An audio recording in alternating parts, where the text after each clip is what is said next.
Guys, welcome back to my YouTube channel. Thank you so much guys for tuning in to this channel. Guys, I hope this is not true. Zenande posted on her Instagram page, when one door closes and the love or the green love mojo, guys, and the fans started to respond by saying another door opens.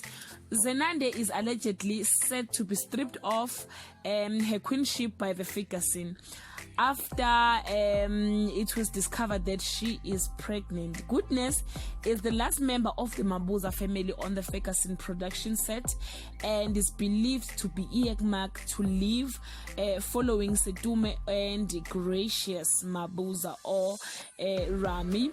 According to the source, the producers struggled to incorporate her reported pregnancy into the storyline. So guys, I really don't know what will happen with Petronella's character as she worked for the Mabuza family. When Mfenyane was contacted, she dismissed the information as untrue.